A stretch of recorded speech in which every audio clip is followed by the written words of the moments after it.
आज के क्लास में हम लोग केमिकल रिएक्शन के बारे में पढ़ेंगे।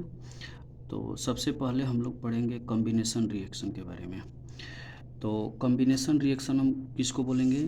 तो जिसमें क्या होगा कि एक सिंगल प्रोडक्ट फॉर्म होगा जिसमें कि दो और मोर रिएक्टेंट मिल करके बनाएंगे। अब इसका एग्जांपल कैसे देख सकते हैं? जैसे कैल्शियम ऑक्साइड, आप देख सकते हैं कैल्शियम ऑक्साइड है और H2O है। ये क्या बना रहा है? CaOH का होल ट्वाइस, ठीक है, हीट रिलीज हो रहा है। फिर उसके बाद कार्बन है, ऑक्सीजन है, ये मिलकर के CO2 बना रहा है।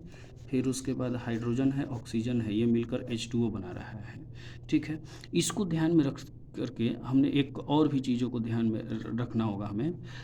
दूसरा कंसेप्ट ये है कि जो ये केमिकल जो कॉम्बिनेशन रिएक्शन है ना, इसमें एक और रिएक्शन इसके अंदर आएंगे जिसको कि हम लोग बोल सकते हैं एक्जोथर्मिक रिएक्शन।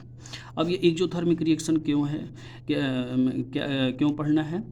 तो इसलिए पढ़ना है क्योंकि एक्जोथर्मिक रिएक्शन में हम लोग देखेंगे कि इसमें ये भी कॉम्बिनेशन रिएक्शन का ही हिस्सा है, जिसमें क्या होता है कि हीट रिलीज्ड होता है रिएक्शन के समय में, ठीक है ना।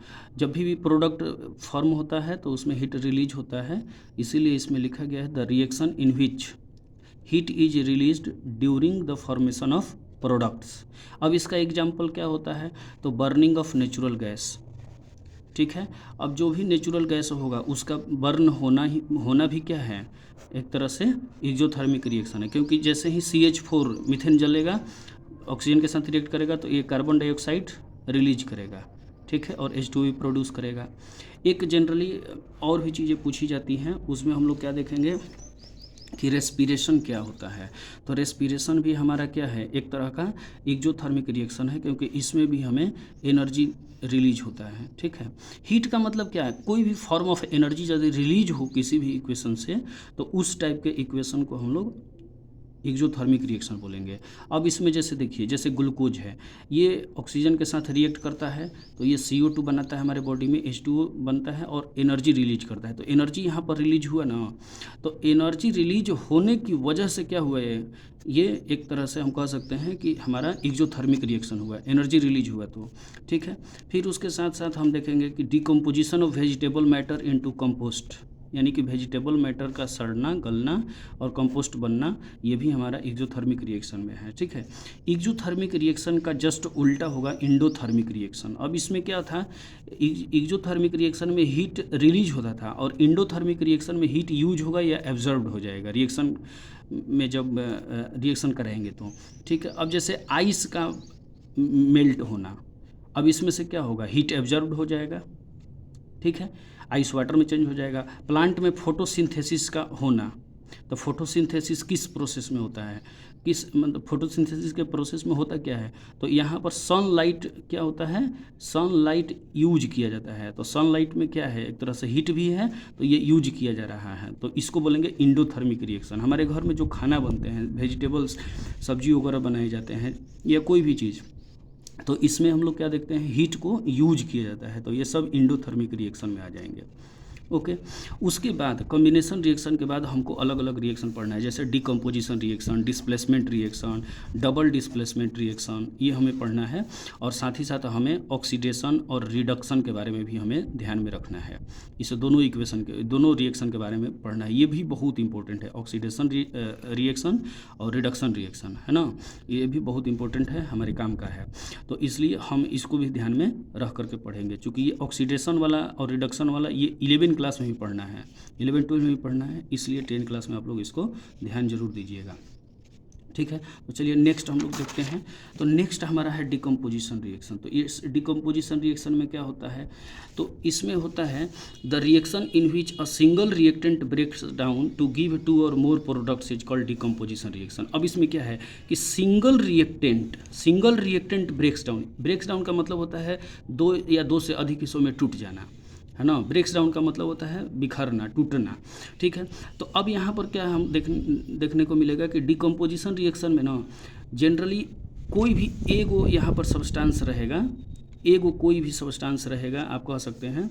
अब ये टूट जाएगा 1 से 2 में या 2 से 3 में, है ना। तो इसको हमें ध्यान में रखना है। जैसे FeSO4 फेरस सल्फेट, अब ये इसको यदि हम हीट देते हैं ना तो ये Fe2O3 में और फिर SO2 में और SO3 में सल्फर डाइऑक्साइड सल्फर ट्राइऑक्साइड इसमें ये कन्वर्ट हो जाता है, ठीक है। फेरिक ऑक्साइड में भी होता है। अब उसके बाद CaCO3, अब CaCO3 को जब हम हीट करेंगे तो ये CaO में और CO2 में ये ब्रेक डाउन हो जाएगा। फिर उसके बाद लीड नाइट्रेट है, तो लीड नाइट्रेट भी लीड ऑक्साइड NO2 और O2 में डिवाइड हो जाएगा, ठीक है। अब उसके बाद हमें ये भी ध्यान में रखना है कि जो डिकम्पोजिशन रिएक्शन होता है ना, इसमें दो अलग तरह के रिएक्शन हैं, ये काफ़ी काम के हैं। दो अलग जो रिएक्शन है ये काफ़ी काम के क्यों हैं? इसलिए काम के हैं क्योंकि ये जो है होता है ये सनलाइट के प्रेजेंस में होता है। अब जैसे AgCl है AgBr, ये सनलाइट के प्रेजेंस में ये टूटेगा तो ये Ag या Cl2 में हो जाएगा, ठीक है। ये AgBr जो है ना Ag या Br2 में हो जाएगा। और यही जो रिएक्शन है photo light black and white photography में हमको यूज किया जाता है, ठीक है, हम लोग यूज करते हैं इसको, ठीक है। अब आगे हम लोग डिस्प्लेसमेंट रिएक्शन को समझेंगे। देखिए डिस्प्लेसमेंट रिएक्शन क्या है? एक ऐसा reaction in which more reactive element displaces या replaces a less reactive element in a compound is called displacement reaction. अब इसका मतलब क्या हुआ? इसका मतलब ये हुआ कि कोई भी ऐसा रिएक्शन जिसमें कि उस रिएक्शन में दो ऐसे कंपाउंड रहेंगे, एक जिसमें कि उससे एक कोई जो मोर रिएक्टिव एलिमेंट रहेगा, जैसे आयरन है, यहाँ पर इसमें CuSO4 में कॉपर है, तो आयरन ज़्यादा रिएक्टिव है किसकी तुलना में? कॉपर की तुलना में, इसलिए आयरन इसको रिप्लेस कर देगा, ठीक है। तो आयरन जब रिप्लेस करेगा इसको तो ये क्या होगा? Cu के जगह पर चला आया आयरन, ठीक है, तो ये हो जाएगा FeSO4 और फिर Cu बाहर निकल जाएगा तो Cu यहाँ से आ गया, अब यहाँ पर कॉपर यहाँ पर निकल गया, ठीक है। उसी तरह से यहाँ पर जिंक है, CuSO4 है, फिर ZnSO4 है, फिर Cu है, तो इस तरह से ये भी देख लेंगे हम लोग, ठीक है। फिर उसके बाद लीड है, कॉपर क्लोराइड क्यूप्रिक क्लोराइड है, फिर उसके बाद लीड क्लोराइड और फिर हमारे पास है Cu, कॉपर निकल गया। तो जो हायर रिएक्टिव रहेगा, जो ज़्यादा मोर रिएक्टिव रहेगा, वो लेस वाले को क्या कर देगा? डिस्प्लेस करेगा। अब इसको समझने का एक और तरीका है कि हमारे पास रिएक्टिविटी सीरीज होता है, ठीक है ना। तो इस रिएक्टिविटी सीरीज को आप थोड़ा सा देख लीजिए, ये पढ़ना है चैप्टर 3 में, मेटल्स एंड नॉन मेटल्स में। तो जैसे ये पोटेशियम है, सोडियम है, कैल्शियम है, मैग्नीशियम है, एल्युमिनियम है, जिंक है, आयरन है, लीड है, हाइड्रोजन है, कॉपर है, मरकरी है, सिल्वर है, गोल्ड है। तो ये जो हमारा रिएक्टिविटी सीरीज है, इसमें जो ऊपर वाला है ना वो मोस्ट रिएक्टिव है। जैसे पोटेशियम ज़्यादा रिएक्टिव है सोडियम से, फिर सोडियम ज़्यादा रिएक्टिव है कैल्शियम से, फिर कैल्शियम ज़्यादा रिएक्टिव है मैग्नीशियम से, मैग्नीशियम ज़्यादा रिएक्टिव है एल्युमिनियम से। इस तरीके से हमको कंपैरिजन करना है। और सबसे लास्ट में जो आएगा ना वो लीस्ट रिएक्टिव होगा। गोल्ड लीस्ट रिएक्टिव है, इसीलिए ज़्यादातर ऑर्नामेंट्स वगैरह गोल्ड का बनाए जाते हैं, ठीक है। तो अब हमें क्या करना है कि रिएक्शन में ध्यान में रखना है। जैसे मान लीजिए हमने कहा जैसे कि लीड, तो लीड को हम लोग क्या सिंबलाइज करेंगे? Pb। अब जैसे लीड ज़्यादा रिएक्टिव है किससे? कॉपर से, क्योंकि कॉपर हमारे पास देखिए यहाँ पर है, कॉपर हमारे पास नीचे है, तो लीड ऊपर में है, कॉपर नीचे में है, इसलिए लीड जब भी रिप्लेस करेगा तो कॉपर को आसानी से कर देगा। लेकिन कॉपर लीड को रिप्लेस नहीं कर सकता है, ये ध्यान रखना है कि लेस रिएक्टिव मोर वाले को रिप्लेस कभी नहीं करेगा। जब भी करेगा तो मोर वाला लेस को रिप्लेस करेगा। समझ में आ रहा है? अब आता है डबल डिस्प्लेसमेंट रिएक्शन। अब इसको देख लेते हैं। डबल डिस्प्लेसमेंट रिएक्शन क्या कहता है? The reaction in which two compounds exchange ions to form two new compounds is called double displacement reaction. अब इसमें क्या होता है ना कि आयन का एक्सचेंज हो जाता है, ठीक है। आयन का एक्सचेंज किस तरीके से होता है, अब इसको हम लोग समझ लेते हैं। देखिए कह रहा है कि two compounds exchange ions to form new compounds is called double displacement reaction. इसमें दो कंपाउंड है, वो अलग अलग अपना आयन को एक्सचेंज कर लेगा। जैसे अब इसमें देखिए एग्जांपल में Na2SO4 है, अब BaCl2 है। अब यहाँ पर BaSO4, अब देखिए BaSO4 यानी कि ये जो है ना बैरियम, ये सल्फेट से SO4 से कर लिया, ठीक है। Na2SO4 पहले साथ में था, अब ये क्या हो गया? SO4 चला गया Ba के साथ, सोडियम चला गया क्लोरीन के साथ, और हम लोग जानते हैं कि Na प्लस होता है और Cl माइनस होता है, तो जिस पर जितना चार्ज रहेगा ना वो एक साथ चला गया। जैसे सोडियम पर एगो चार्ज है पॉजिटिव और क्लोरीन पर एगो चार्ज निगेटिव है, तो ई एक साथ चला गया। अब बैरियम पर दूगो चार्ज है पॉजिटिव, और SO4 पर दूगो चार्ज है निगेटिव, ध्यान में रखना है। तो ये दोनों एक साथ एक साथ आ गया, ठीक है। इसीलिए यहाँ पर बन गया BaSO4। अब ये जो BaSO4 बना, अब इसको कैसे बना, तो SO4 का जो होता है आप देख सकते हैं इसमें आयन, तो इसके ऊपर 2- है और इसके ऊपर 2+ है, ठीक है। तो आयन सेम होगा तो आसानी से रिएक्ट कर जाएंगे। अब एक आता है वाइट प्रेसिपिटेट। तो वाइट प्रेसिपिटेट जो BaSO4 है ना, यही वाइट प्रेसिपिटेट बनता है। तो BaSO4 में हम क्या देखते हैं कि इसमें ये वाइट प्रेसिपिटेट के फॉर्म में आता है, इसीलिए इस तरह के रिएक्शन को हम लोग प्रेसिपिटेशन रिएक्शन भी कहते हैं। The reaction in which precipitation is formed, precipitate is formed. तो प्रेसिपिटेट एक तरह का वाइट सब्सटेंस होता है, तो इसीलिए ध्यान में रखेंगे हम लोग कि प्रेसिपिटेशन रिएक्शन भी हमारा डबल डिस्प्लेसमेंट रिएक्शन के अंतर्गत आता है। ये सारे रिएक्शन आपके एग्जाम के पॉइंट ऑफ व्यू से इंपॉर्टेंट हैं, ध्यान में रखना है। चलिए अब आते हैं हम लोग ऑक्सीडेशन और रिडक्शन पर, ठीक है। तो देखिए ऑक्सीडेशन किसको बोलेंगे, तो ऑक्सीडेशन में कभी भी जब ऑक्सीडेशन को पढ़ना है तो सबसे पहले इसको ध्यान में रखना होगा कि इसमें क्या होगा, गेन ऑफ ऑक्सीजन होगा, gain of oxygen takes place, loss of hydrogen takes place, loss of electrons takes place. आज जस्ट इसी का उल्टा रिडक्शन में होगा। रिडक्शन में क्या होगा, तो रिडक्शन में loss of oxygen takes place, gains of hydrogen और gain of electrons takes place, ठीक है। अब उसके बाद हम लोग जब ऑक्सीडेशन देखेंगे तो ऑक्सीडेशन के बाद इसमें कुछ सब्सटेंस होंगे, यानी कि जो सब्सटेंस ऑक्सीजन को गेन करेगा उसको क्या बोलेंगे, तो ध्यान में रखना है उसको हम लोग ऑक्सीडाइजिंग एजेंट बोलेंगे। क्या बोलेंगे, ऑक्सीडाइजिंग एजेंट। इसीलिए लिखा हुआ है the substance that gains electrons and causes another substance to be oxidised. जो ये ऑक्सीडाइज्ड कर रहा है उसको ऑक्सीडाइजिंग एजेंट है। आज जो यहाँ पर हम लोग पढ़े ना रिडक्शन, तो रिडक्शन के लिए जो रिस्पॉन्सिबल है उसको बोलेंगे रिड्यूसिंग एजेंट। क्या बोलेंगे, रिड्यूसिंग एजेंट। क्लियर है। तो the substance that loses electron and causes another substance to be reduced, यानी कि जो इलेक्ट्रॉन को लूज करे वही क्या है हमारे पास रिड्यूसिंग एजेंट है, ठीक है। अब यहाँ पर इससे और भी समझ सकते हैं, फिर से एक बार इसको समझ लेते हैं। ऑक्सीडेशन क्या हुआ, तो oxidation gain of oxygen, loss of hydrogen, loss of electrons, ये ऑक्सीडेशन हुआ, ठीक है। रिडक्शन क्या हुआ, loss of oxygen, gain of hydrogen, gain of electron, ठीक है। The substance that gains electrons and causes another substance to be oxidised, oxidising agent हुआ। The substance that loses electron and causes another substance to be reduced, reducing agent हो गया, ठीक है। अब इसमें हम लोग कुछ एग्जाम्पल देखते हैं। तो जैसे कॉपर है और ऑक्सीजन है, अब ये दोनों मिल करके CuO बन गया। अब यहाँ पर ध्यान में रखना है, तो ये जो एग्जाम्पल हमारे पास मिला है ये ऑक्सीडेशन का मिला है, क्योंकि अब इसमें पहले ऑक्सीजन नहीं था, कॉपर में ऑक्सीजन तो था नहीं, अब यहाँ पर ऑक्सीजन आ गया इसके साथ में, ठीक है। तो इसलिए ऑक्सीडाइज्ड बोलेंगे, यानी कि ऑक्सीडेशन यहाँ पर हुआ।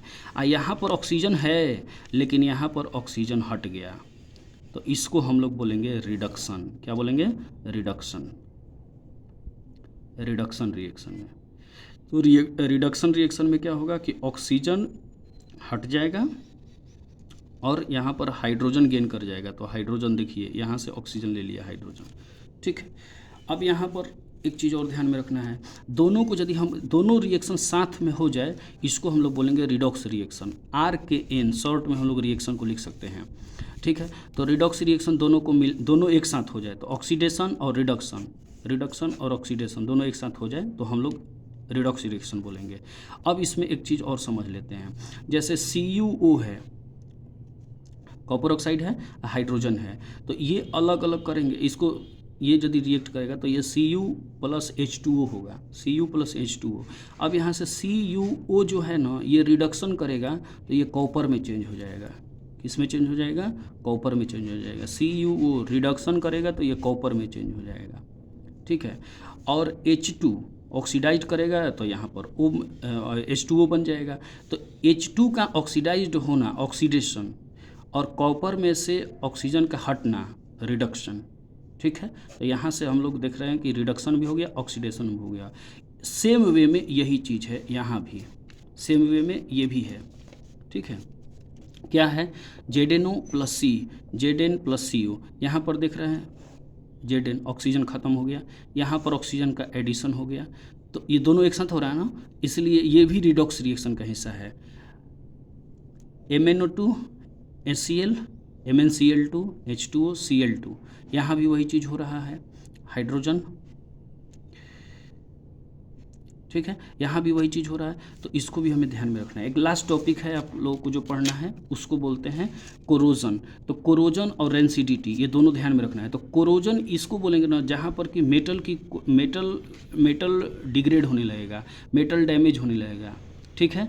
एक ऐसा रिएक्शन जिस रिएक्शन में क्या होगा, the process in which metals degrade damages due two reactions with water, acids etcetera, यानी कि कहीं भी मॉइस्चर वगैरह होगा तो उसमें क्या होगा कि यदि मेटल्स वगैरह को रखेंगे तो धीरे धीरे कोरोड करने लगेगा, उसी को हम लोग बोलेंगे कोरोजन, ठीक है। अब इसका एग्जांपल है रस्टिंग ऑफ आयरन। आयरन को पानी में कुछ समय तक छोड़ दीजिए, हवा में छोड़ दीजिए, मॉइस्चर में छोड़ दीजिए, ठीक है। तो ये सब चीज़ें क्या करेंगी, ये सब चीज़ें आयरन को आयरन पर रस्टिंग आ जाएगा इस सब चीज़ों की वजह से, तो इसलिए इसको हम लोग कोरोजन कहेंगे। तो कोरोजन हमेशा ना मेटल की क्वालिटी को डिग्रेड करेगा, मेटल की क्वालिटी को ख़राब करता है, ठीक है। इसीलिए हम इसको बचने के लिए क्या करते हैं, पेंट वगैरह कर देते हैं मेटल को। कोरोजन से बचने के लिए सबसे अच्छा तरीका है कि पेंट कर दीजिए उस पर, है ना, कलर कर दीजिए। तो पेंटिंग करना, कलर करना, ये सब चीज़ें कोरोजन से हमें बचाती हैं, ठीक है। चलिए अब एक आता है, लास्ट टॉपिक है आपका रेंसिडिटी। तो रेंसिडिटी क्या है, oxidation of oils and fats in food which changes the smell, taste and sometimes colour of the food, making food harmful for consumption. अब ये क्या है, ऑक्सीडेशन, रेंसिडिटी क्या है, तो ये ऑक्सीडेशन है ऑयल्स का, फैट्स का फूड में, जो कि क्या करता है, जैसे कभी कभी आप देखे होंगे कि जो चिप्स वगैरह होता है उसमें नाइट्रोजन वगैरह भरा जाता है। तो ये क्यों भरा जाता है, ताकि वो जो पैकेट वाला फूड्स वगैरह है वो किसी भी तरह से ऑक्सीडाइज्ड ना हो, है ना, ख़राब ना हो। ऑक्सीडाइज का सिंपल सा मतलब है कि उसमें जो ऑयल है, फैट्स है, जो मटेरियल है, वो हवा के वजह से ना क्या हुआ कि वो रिएक्ट कर गया। रिएक्शन करने की वजह से उसका स्मेल और टेस्ट जो भी है वो ओरिजिनल अब नहीं रहेगा, ठीक है, और उस तरीके से वो ख़राब हो जाएगा और उसमें स्मेल ख़राब आने लगेगा, उसका टेस्ट अच्छा नहीं रहेगा और खाने पर उसको हमारे हेल्थ के लिए भी नुकसानदायक होगा, ठीक है। तो इसी को लास्ट में हम लोग ध्यान में रखते हुए इस सब चीज़ों को आज का क्लास हम लोग यहीं पर ख़त्म करते हैं, और उम्मीद है कि आप लोग अच्छे से पढ़ रहे होंगे। Thank you.